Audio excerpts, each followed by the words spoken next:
Et bienvenue sur la chaîne Une Certaine Elle. Aujourd'hui, je reprends les formats habituels pour revenir sur une vidéo qui va certainement en intéresser plus d'un si vous me suivez parce que vous voulez étudier en Chine ou vous voulez vivre longuement en Chine. Avant toute chose, je tiens quand même à me présenter si vous êtes quelqu'un de nouveau sur cette chaîne. Je m'appelle Laetitia, alias Une Certaine Elle, et il y a maintenant 3 ans, je suis partie en Chine pendant 1 an pour étudier le chinois à la Fudan University. Depuis presque 1 an maintenant, sur cette chaîne, je vous partage mon expérience lorsque j'étais en Chine et je vous dis un peu tout ce qu'il faut savoir pour bien préparer votre départ, pour bien préparer votre voyage et pour ne pas être perdu lorsque vous serez sur place. Dans cette vidéo, nous allons parler de comment faire pour bien préparer son arrivée et sa rentrée en Chine si vous allez à l'université. Alors j'ai cru comprendre qu'à cause des conditions sanitaires, les étudiants qui devaient partir en échange cette année ne partent pas pour le moment et partiront peut-être avec de la chance au 2e semestre. Ça vous aidera pas forcément tout de suite, mais on reste en septembre donc c'est quand même le moment de la rentrée normalement, et comme ça si par hasard vous avez la chance de pouvoir partir au 2e semestre, vous pourrez revenir sur cette vidéo qui vous donnera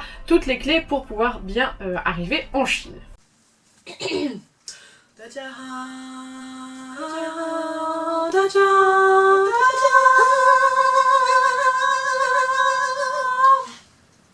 Tout d'abord, la première chose qu'il faut faire si vous voulez partir en Chine pour étudier le chinois ou pour étudier en Chine, c'est vous inscrire dans une école. Alors si vous êtes en partenariat, en fait si vous faites un échange, ça sera certainement différent, parce que je pense que c'est l'école qui se débrouille pour faire les choses à votre place. Mais si vous vous inscrivez de manière indépendante dans une université chinoise, je vous conseille d'aller regarder ma vidéo sur comment apprendre le chinois en Chine que vous pouvez retrouver juste là-haut, où je vous explique comment est-ce que j'ai trouvé mon université, comment est-ce que je l'ai choisi et comment je m'y suis inscrite. Et vous aurez ensuite aussi plus d'informations sur à quoi ça ressemble des cours de chinois en Chine, donc à l'université en Chine. Et si c'est quelque chose qui vous intéresse, eh bien vous aurez toutes les informations nécessaires dans la vidéo juste là. Ensuite, si vous êtes effectivement inscrit à la fac, il va vous falloir bien préparer le voyage en Chine. Et la première chose qu'il va falloir que vous voyez, c'est le visa. Alors encore une fois, je ne sais pas, les choses ont forcément changé, bon, parce que du coup ça fait 3 ans que je suis partie, et puis en plus maintenant avec la crise du coronavirus, ça doit être beaucoup plus compliqué. Mais en tout cas, si vous voulez savoir comment ça marche de manière générale, et en tout cas comment... Enfin, bref, si vous voulez savoir comment obtenir un visa, du coup hors période coronavirus, je vous invite à aller voir la vidéo que j'ai fait sur le sujet, sur comment obtenir son visa pour la Chine, que vous pourrez retrouver juste là-haut. Dans cette vidéo, vous allez effectivement avoir beaucoup de liens pour des vidéos que j'ai déjà faites, puisque j'ai déjà parlé d'à peu près tout ce qui est nécessaire de savoir si vous voulez partir étudier à l'étranger, et donc je vous mettrai tout ce qu'il faut voilà, dans là-haut, donc n'hésitez pas à aller voir les fiches pour avoir toutes les vidéos qui sont nécessaires pour bien se préparer, voilà. Si vous êtes inscrit et que vous avez votre visa ou que vous préparez votre visa, il va falloir commencer à réfléchir à où est-ce que vous allez loger. Alors selon les universités, l'ouverture des logements se fait plus ou moins tôt, enfin c'est-à-dire l'ouverture de l'inscription des logements se fait plus ou moins tôt. J'ai fait également une vidéo sur le sujet sur comment trouver un logement à Shanghai, donc je vous le mets juste là-haut, et n'hésitez pas à aller regarder, je parle aussi bien du dortoir que d'une coloc et que des bâtiments à côté des universités qui sont un peu des campus indépendants, enfin, voilà. Vous avez toutes les informations nécessaires sans la vidéo. Ça y est, vous êtes inscrit, votre visa est en cours et vous avez un logement, alors maintenant il va falloir bien prendre l'avion et arriver. Alors encore une fois, j'imagine qu'actuellement il est quarantaine, enfin je sais pas comment ça marche, donc ça je n'en sais rien et voilà, je sais pas combien de temps ça durera non plus, mais donc sans compter la quarantaine, si vous arrivez donc normalement en Chine, une des premières choses qu'il va falloir que vous fassiez, si vous n'êtes pas dans un hôtel, c'est d'aller vous enregistrer à la police. Si vous arrivez en Chine, il faut en gros le signaler à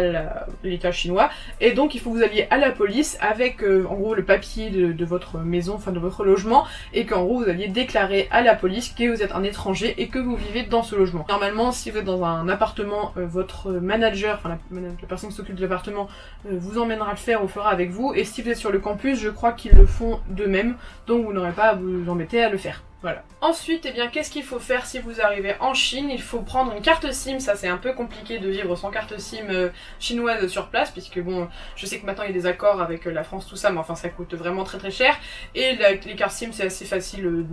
d'en avoir, et puis elle coûte pas très cher, vous avez China Mobile, China Telecom, vous avez plein de différents opérateurs, et vous n'avez qu'à choisir celui qui vous parle le plus ou qui est le moins cher, et ensuite, et ben du coup, vous pourrez recharger au fur et à mesure votre forfait, voilà, par WeChat, parce que attention, ce n'est pas comme en France où vous êtes abonné et en fait tous les mois ils prélèvent de l'argent. En Chine, il faut que vous rechargez manuellement votre carte SIM tous les mois, et donc entre autres vous pouvez utiliser l'application WeChat pour cela, et je vous mets la petite vidéo que j'ai faite il y a 2 semaines sur comment utiliser WeChat. Aussi quelque chose qui n'est pas nécessaire mais qui est quand même très pratique, c'est d'avoir un compte en banque chinois. Alors je sais que j'avais une amie qui n'en avait pas pris et qui survivait très bien avec son compte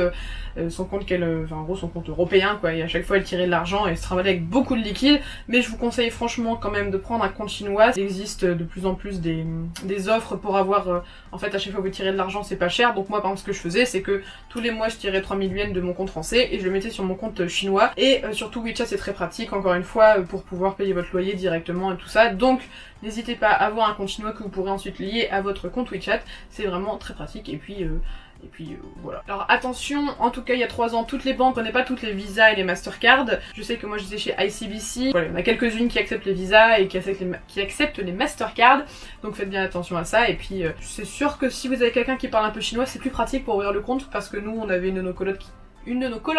qui parlait bien chinois et qui a tout fait parce que nous on comprenait rien, et puis les vendeurs ils comprenaient rien non plus, hein. Enfin rien à notre anglais, donc voilà. Alors ça doit dépendre beaucoup des universités, mais attention, je sais à la Fudan, lorsque vous payez en fait votre inscription, si vous la payez sur place, attention, ils ne prenaient pas, donc je pense qu'ils ne prennent toujours pas la Visa ou la Mastercard, c'est-à-dire que pour le coup, soit vous payez tout l'argent que vous devez en cash, c'est-à-dire que je crois que je devais payer 20 000 yuan en cash, ce qui est beaucoup d'argent,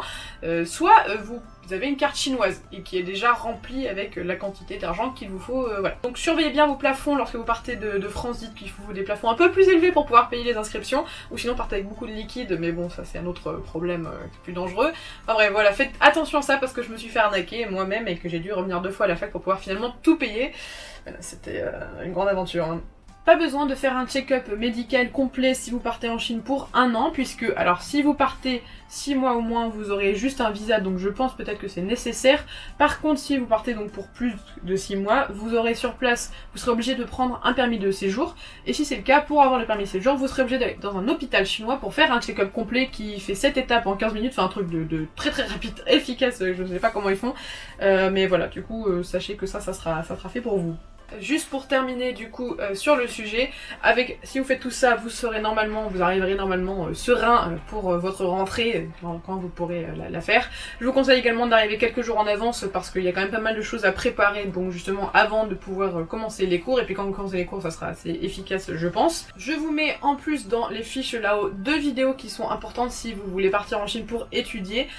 La première c'est être étudiant étranger en Chine, ma première vidéo, donc que vous pouvez retrouver juste là-haut, où je vous explique pourquoi est-ce que vous devriez partir étudier à Shanghai. Alors c'est ma première vidéo, du coup je bégaye beaucoup et j'ai beaucoup de mais bon,